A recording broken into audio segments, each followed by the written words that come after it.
Hey everybody, Hey, the bad pennies are back. I'm Sho and this is my friend Alan. and here we are. Yeah. And we're going to talk to you today about letting go. Letting go. Kind of a new age thing, but the concept's been around for a long time. The concept of letting go. Okay. Yep, but it arguably more of a first world problem. If you are, concerned with, where your meal is going to come from tomorrow, I don't know whether the whole concept of letting go is really something you're going to be thinking about much, right? So we have the luxury of living our lives with higher purpose. Okay. Yeah. Okay, Yeah. and that's a first world problem, to live your life with purpose, because without that luxury, we would be concerned with where we're going to get water and how we're going to keep a roof over our heads, and Yeah. where food's going to come from. And In church lingo, we say you're blessed to be a blessing. yes, indeed. So it takes up all of the resources that you have that could be put toward other, service to others. Now, it doesn't mean that you're not in service to your family or your village or community, and that whole concept's been around for a long time. And it's not without the requirement of being of service to your village, because if you're not, then the village fails, right? Everyone Okay. grows up knowing that they have a part to play, and if they don't play the part, if they don't contribute, then they're not successful. And by not being successful, meaning that they're not healthy, they're not productive, they become ill, people die, even the quality of life disappears. So we have the luxury of often, as happens often when somebody tells me they're not happy, the answer is always, well, get happy, because I can't do anything about it, nor can anyone else. The only person that can do something about being happy is, Yeah. It has to us, come from right? inside of yourself. It comes from inside. Yeah. So get happy, but the whole thing of letting go, I want to translate that into something a little more relevant to the work that we have to do these days as men in the world. Okay. All right, and it's kind of, again, one of those. Remember, we talked about certain words that men react to, like they're bad words, like obligation and things like that, commitment, but they're not really bad words, because they're words that describe a way that we live our lives. Okay. Yes. And again, we're always referring to living your life as a committed, honorable man. Right. All right, a committed, honorable life. So instead of letting go, I like the word surrender, because once you've committed to something, you can still resist. When you've committed to something, you can still resist. Yes, you can resist the commitment. Okay. All right, as if, and I'll So give it's you an almost a example. natural instinct to not change the thing that you're trying to change. Well, remember that commitments are the things we do that are beneficial, that serve who we are, serve our purpose in life, serve our existence, Yeah, our reason for being. Right. You say right? commitments are a positive thing, whereas addictions are a negative thing. Right.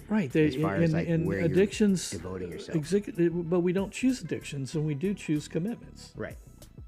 Right? I mean, you don't really choose the addictions; they appear, and for whatever reason, and that's not just a podcast; that's a whole encyclopedia. But commitments we choose, and knowing that this is something good, something right, something purposeful, serves the purpose, and it's beneficial, right? And then we resist it. We push back. Why do we do that? because we don't like the idea of being controlled by something, Even if it's a good thing. even if it's a good thing. And the thing is that addictions control us like crazy. I mean, we're so controlled by our addictions that in the worst case scenario, we die. Right. Takes us all the way to dying. So we're talking about surrendering in your commitments. Yes, exactly. So the first definition in the Dictionary for Men, sitting right here in front of me, is to stop fighting. To stop fighting, to cease resistance and submit, to stop trying to stop, to alter or prevent an experience. And so what we do is we resist the commitment, and we push back, and we fight against it. And it's just fighting against the commitment telling us what to do, because that's what commitments do. Once you make a commitment, it's not something that you get to decide how you serve it.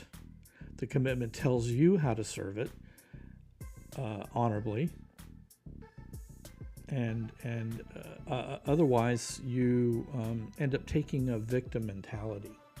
You become like a victim to your commitment. And I see it happening all the time, where it's like, oh, well, I said I would do it, so I did it, but and but here's the thing.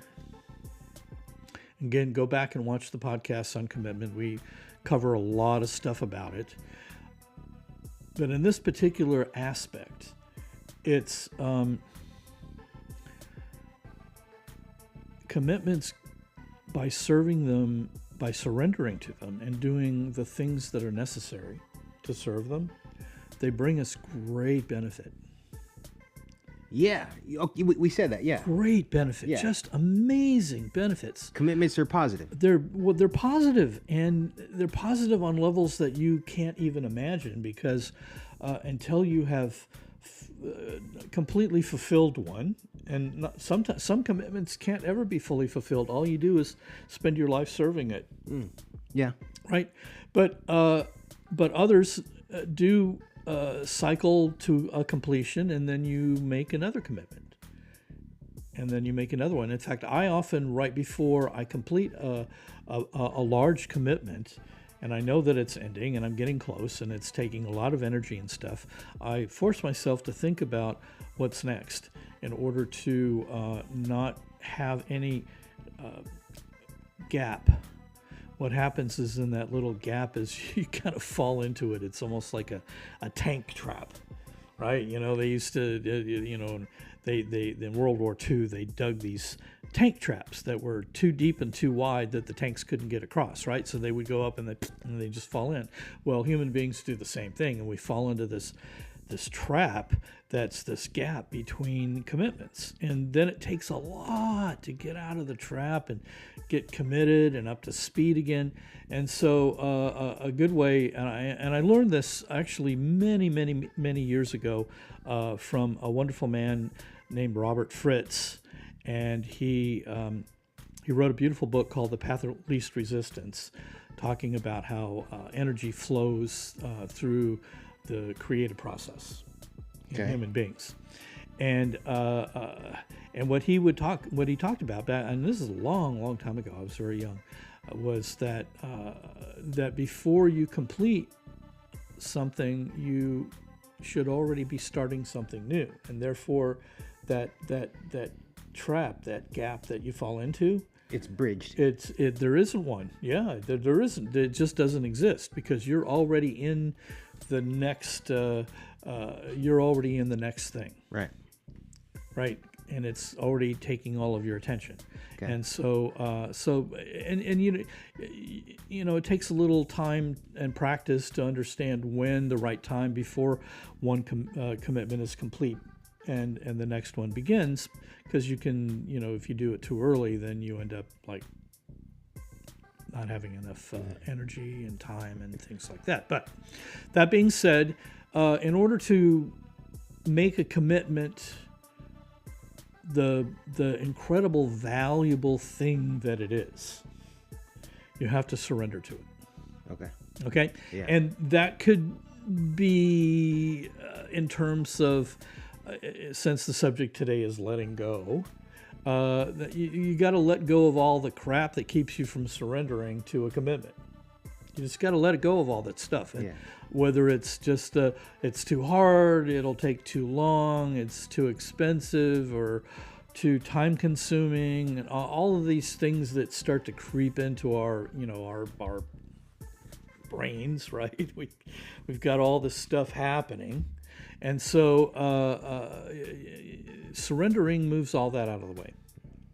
Okay. And you just got to let go of all that so that you can fully surrender to letting the commitment rule the day. Right. And the more you resist, the harder it is for everything that you're supposed to do. Oh, it makes it infinitely harder, and it's worse than that. It's even worse than just being harder. It takes all of the value out of it. Yeah. It sucks.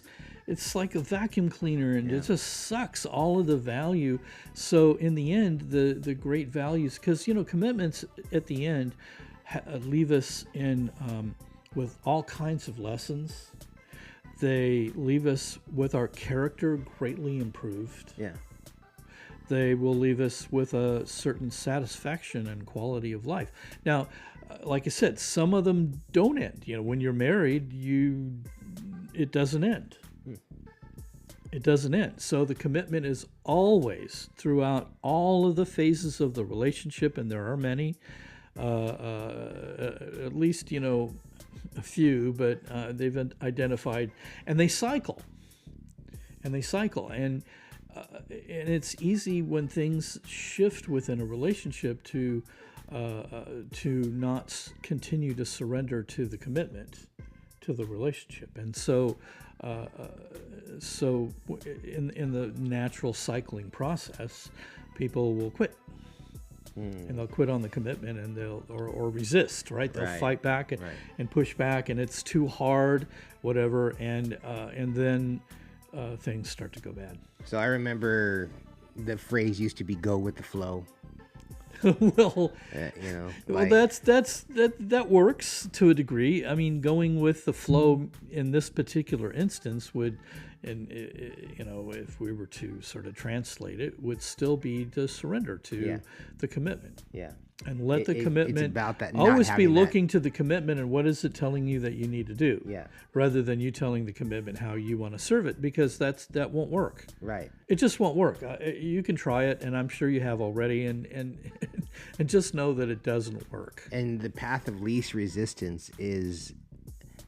That's the way it's energy really flows. Surrendering to it. Yes, exactly. That's the way energy and flows. All the energy will flow to and through you. And the least you resist it, the more energy you'll get to go push in that direction that you're trying to go to. Exactly. Yeah. Exactly. And it works like that in physics. It works in that in math and chemistry. Well, and energy and we everything that we talk about, as you know, I've been really interested in quantum physics for a long time. The mathematics, of course, are just beyond me, even with my advanced calculus abilities. When it starts to get into all of the weird quantum stuff and entanglement and all that stuff. But we won't go there with you. We'll definitely not go there. But I do like the when things start to get larger in the universe, where we can see and feel and touch and understand how all that stuff going that we can't see affects all of that. Then we can there are some things we can get from that apply to absolutely everything. The physics in the universe show up in relationship over and over and over again. So this flow of energy that flows through us and we pass to others and back to the universe, and then it passes it back all of the time. This is happening all of the time. And so by surrendering, you channel the energy, I think. All right. I mean, some of you may disagree. That's fine. It's perfectly fine. I know we went on a branch here that we haven't gone before, but I think that as you surrender and let the commitment tell you what it needs, that you're really focusing and channeling that energy to its optimum. Mm-hmm. And that means that the value of the commitment actually increases. And so let's just take a look at it from a masculine standpoint, because that's really why we're here anyway, right? Okay. From a masculine standpoint, one of the great benefits of serving, making a commitment and serving it, is that you know that you can, as a man. All right, because we have egos, and our egos get a boost from knowing that we're the kind of man that can actually surrender to a commitment and serve it heroically, really, not being a victim to it, right? Yeah. But being very heroic in our, and men like being heroes, by the way. So if any of you women are out there watching this, understand that one of the great things you can do is make your man a hero. Yeah. All right, just make him the hero of your life, and a lot of things will go better. So that being said, but we're still responsible as men for what we do and how we do it, and this is one thing that you can do that lets you know what kind of man you are. That you're a capable man of doing difficult things, making commitments, surrendering to them, and seeing them all the way through, and making another one before the one you're in ends. And our life can be filled full of them. Yeah. Right. And go back and watch the podcast about being overcommitted, because I think we did one on that. So we don't have to get into that here, but just know that you're capable of really heroically living your life in an honorable, committed way. Because that's what all of these podcasts are about for us, is about men rising to the place where they live an honorable, committed life. Ta-da. that's really, it's not complicated. Yeah, and the more you resist, the more complicated it gets. That is true. And because surrender, let it go, right, and just live in the commitment. You don't want to make a war out of your commitments. But right, exactly. Because and the because the commitment more is, you fight, the more it becomes like this war. So remember, surrendering to them means to stop fighting, to stop resisting. Yes. Right. Right. So but first we of all, think that if we submit to a commitment. But. So first of all, yeah, the question is why are you in the commitment in the first place? And once you know the answer, the why, then that should make it very easy for you to not have any resistance to well, you would think, but unfortunately it doesn't work that way. I wish it did. But shouldn't that be the first question, though, is why are you why did you commit to this thing? Well, you should ask yourself why you're committing to something before you commit to it. And that way It's very clear. And also making sure that when you do commit to something, that it is not going to put you in a position where you can't serve the commitments that you already have. Yeah. So if you've made the commitment, then why would you resist the commitment? Well, that's the $1 million question, isn't it? Right. Why are you resisting something that you chose? But we do. That's the deal. So what we're saying is stop. What we're saying is let go, surrender to the commitment, let it tell you what it needs in order for you to serve it properly, regardless of what it is, whether it's your marriage or work or career, your children, a path of higher purpose, right? And the commitments that you might make to serve your higher purpose, if you're fortunate to be in a position to do that, do something like that, right? So, and stop fighting. Yeah. Stop fighting. Let go. Yeah. Well, again, and what I was going to say here a minute ago was that a lot of the times we do it because our egos don't like to think we're being controlled. A man's ego likes to be in control. And it's a really difficult thing to learn to balance in your life, because we need our egos. Okay. Right? They get us out of bed. They get us motivated. They put us in front of a microphone and a camera. Right? Yeah, They make us think that we're better than we probably really are, and smarter than we really are. But that's not a bad thing, in many cases. But they can also get in our way. And because of our egos, that we need them to be successful. We need, when I say successful, we need them to be. We need them so that we compete successfully, because that's what egos do, is get us to compete, right?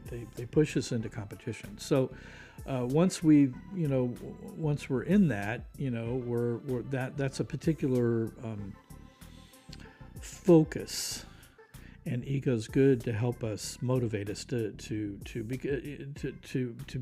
take on those kind of battles, right? To be successful. But again, the commitment is really what will drive you ultimately to success. The commitment is what will keep your marriage vibrant and alive and satisfying to a degree, right? And for both, for both. And but if the ego comes into that, then it destroys it. It destroys it, because if we as men, our egos think we're being controlled, we will fight. We'll fight back, and because that's what egos do. So we want to make sure that we're getting engaged, and your ego takes you to the point of commitment. Like, this is a commitment. Make the ego part of the commitment. Well, it gets you into it. It's what gets you into the commitment. Right. Right? Because our commitment to do this podcast, somewhere in our discussions, our egos said, go for it. Yeah, true. Right? But that's not the commitment. It's when we said, okay, we're going to do this and set a time. Yeah. Now the ego doesn't have to be engaged. What has to be engaged is the commitment. The commitment. Got it. Right? Because the ego takes us off track. And it also takes away our ability to be in service. Right? And we're here now to be in service, even though our egos got us here, and then the commitment took us from that point forward. We're now here to be in service to everyone that comes to the podcast. So there you go. So that's kind of how it looks. You're welcome. Anyway, so leave us a comment. Yeah. Give us the thumbs up. Share. Follow. Share. Ring the bell. I don't know what everyone says on podcasts to ring the bell. Is there a bell? There's a bell, yeah. I still haven't found the bell. It's a notification bell. It tells the people that are subscribed, hey, guess what? Bad Pennies just posted a new episode. Oh, okay. Well, there you go. See, I learned something today too. So ring the bell and subscribe, and if you dare, but certainly, follow us, and we'll be doing another podcast. Yep. There we go. See you. Bad Pennies. We'll be back.